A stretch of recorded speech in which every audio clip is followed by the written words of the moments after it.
महत्वाची बातमी, पुणे भाजपमधील अंतर्गत धुसफूस ही आता चव्हाट्यावर आलेली आहे। मुरलीधर मोहोळ यांच्या विरोधात महापालिकेसमोर बॅनर लागलेले आहेत। स्टँडिंग दिली, महापौर दिलं, सरचिटणीस पद दिलं, आता खासदारकी पण।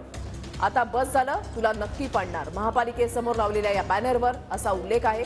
मुरलीधर मोहोळ यांच्या विरोधात भाजपचीच बॅनरबाजी या ठिकाणी पाहायला मिळते। प्रदीप कापसे आमचे प्रतिनिधी या संदर्भातली अधिक माहिती देतील। प्रदीप।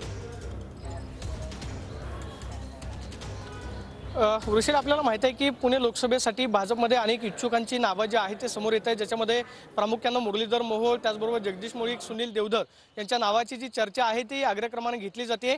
मात्र त्याआधीच आपण पाहतोय की भाजपमधली अंतर्गत धुसफूस जी आहे ते आता चव्हाट्यावरती यायला सुरुवात झालेली आहे।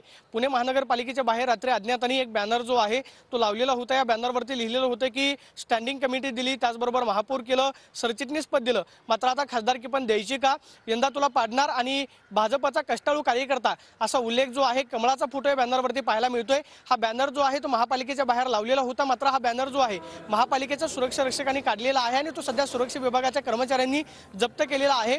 मात्र आपण पाहतोय की भाजपमध्येच आता चढाओढ जी आहे ती सुरू झालेली आहे। मुरलीधर मोहोळ यांचं नाव जे आहे ते चर्चेमध्ये आहे की मुरलीधर मोहोळ यांना लोकसभेचं भाजपकडून तिकीट मिळू शकतं। मात्र हा बॅनर जो आहे तो नेमका कुणी लावला किंवा या संपूर्ण बॅनरची चौकशी जी आहे ती केली जाते का, हे खरं तर पाहणं महत्त्वाचं असणार आहे। मात्र पुण्यामधली भाजपमधली हो, धन्यवाद प्रदीप दिलेल्या सविस्तर माहितीसाठी।